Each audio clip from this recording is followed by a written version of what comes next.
महाराष्ट्रामध्ये प्रचंड उत्साहात मतदान होतं आहे। अगदी चांद्यापासून बांद्यापर्यंत या सरकारला घरी बसवायचं आणि नवं विश्वासाचं महाविकास आघाडी सरकार आणायचा निर्धार महाराष्ट्रातल्या तमाम जनतेनं त्या ठिकाणी घेतलेला आहे।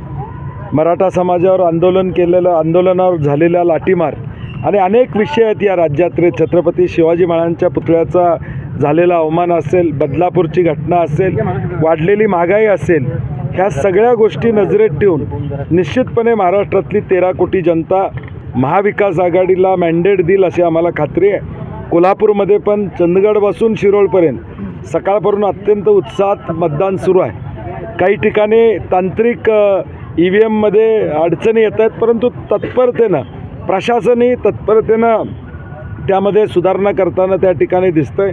काही किरकोळ तक्रारी येतात, परंतु ताबडतोब त्यामध्ये सुधारणा करण्याची भूमिका प्रशासनानं घेतलेली आहे आणि आम्हाला खात्री आहे की या राज्यातली जनता हे महाविकास आघाडीला मॅन्डेट देईल आणि महाविकास आघाडीचं सरकार येईल। पैसे वाटल्याचा प्रकार कशा प्रकारे बघता, कारण मोठ्या प्रमाणात टीका झालेली आहे, विरोध तावडींनी मात्र साफ इन्कार केलेला आहे। नाही, हे सरकार खोकेवालं सरकार आहे हे महाराष्ट्राला माहीत आहे। पैशाच्या ताकदीवर मतं घेण्याचा प्रयत्न हे सरकार करतं हे आता महाराष्ट्रातल्या तमाम जनतेला माहीत आहे। परंतु हे पैसे देऊन उद्याची महागाई अंगावर घ्यायची का, उद्याची बेरोजगारी अंगावर घ्यायची का, हा जनतेनं निर्णय घेतलेला आहे की हे करणार नाही आणि सुज्ञ आहे जनता, हे सगळं उघड्या डोळ्यानं बघते। महाराष्ट्राची ज्या पद्धतीनं इमेज आज देश पातळीवर चालली आहे ती मान झुकवणारी, या ठिकाणी मान खाली घालणारी आहे आणि म्हणून ह्या सगळ्या गोष्टी बाजूला सारून महाविकास आघाडीलाच लोक मतदान करतील अशी आम्हाला खात्री आहे। राज्यामध्ये काय चित्र वाटतं तुम्हाला? ज्या पद्धतीनं प्रचाराचे मुद्दे होते, आरोप प्रत्यारोप झाले, धर्म त्याबरोबर गॅरंटी, हे सगळे मुद्दे आले, महत्त्वाचे काय मुद्दे वाटतात तुम्हाला?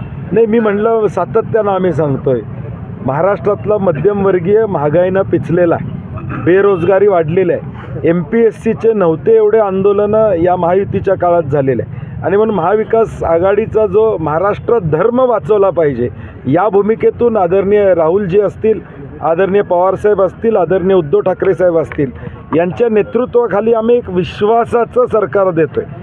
अविश्वासाचं वातावरण या महाराष्ट्रामध्ये निर्माण झालेलं आहे। आमदारच पळून जायला लागले, पक्ष फुटायला लागले, विश्वास ठेवायचा कोणावर असं सामान्य जनतेला वाटतं आहे आणि म्हणून विश्वासाचं सरकार आम्ही देणार आहे आणि हाच नरेटिव्ह महाराष्ट्रामध्ये आता गेलेला आहे। गेल्या 2 दिवसापासून गाड्यांची तोडफोड होते, सुप्रिया सुळे आणि नाना पटोले यांच्या ऑडिओ क्लिप आहेत त्या बाहेर काढल्या जातात, नेमकं काय वाटतं? मला वाटतं हे एक षडयंत्राचा भाग आहे, कारण की काल जी घटना विरारमध्ये घडली त्याचा उतारा म्हणून ताबडतोब काहीतरी काढायचं आणि मग ती बातमी किल करायचा प्रयत्न करायचा, परंतु सत्य लोकांना माहीत आहे आणि म्हणून सुप्रियाताईंनी त्याचा खुलासा केलेला आहे, नाना पटोलेंनी त्याचा खुलासा केलेला आहे। हे षडयंत्र आहे आणि हे फक्त निवडणुकीचे केलेला स्टंट आहे। महाराष्ट्रातली जनता असल्या चुकीच्या गोष्टींना भुलणार नाही। जे TVवर बघितलेलं आहे विरारमधलं ते सत्य लोकांच्या समोर आहे। कोल्हापूर जिल्ह्यात काय परिस्थिती दिसते? कारण मी म्हटलं जसं कोल्हापूर जिल्ह्यात देखील महाविकास आघाडीला प्रचंड मॅन्डेट त्या ठिकाणी, कारण की गेल्या 2.5-3 वर्षामध्ये टक्केवारीचे प्रतिनिधी या कोल्हापूरमध्ये टक्केवारीच्या माध्यमातून या कोल्हापूरला बदनाम करण्याचा प्रयत्न केलेला आहे आणि आम्ही कोल्हापूरच्या विकासाचं विजन घेऊन पुढे जात आहोत। कोल्हापूर जिल्ह्याला पुढे घेऊन जाण्याचा प्रयत्न आमचा आहे। आर्थिकदृष्ट्या संपन्न जिल्हा करणे, रोजगार इथं देणे, शेतकऱ्यांना न्याय देणे ह्या आमच्या भूमिका आहेत आणि म्हणून कोल्हापुरात देखील महाविकास आघाडीचे उमेदवार 100% निवडून येतात। 25 नोव्हेंबरला राज्य सरकारची मुदत संपते, त्याच्या अगोदर सरकार स्थापन करावे लागणार नाही, हे आम्ही त्याच्यात थोडे बाजार होईल असे नाही, हे ज्यावेळी तारखा जाहीर झाल्या त्याचवेळी आम्ही सांगितलं होतं की 2 दिवस सरकार स्थापनेसाठी, याचा अर्थ राज्यपाल राजवट आणायची आणि मग खेळ करत बसायचा। परंतु महाराष्ट्रातल्या जनतेला माझी विनंती आहे, हा खेळ होऊ द्यायचा नसेल तर महाविकास आघाडीचे 180 आमदार या राज्यामध्ये आले पाहिजे, जेणेकरून पर्यायच राहणार नाही। स्थिर सरकार हे आजच्या काळात महाराष्ट्राच्या प्रगतीसाठी काय पाहिजे तर स्थिर सरकार पाहिजे।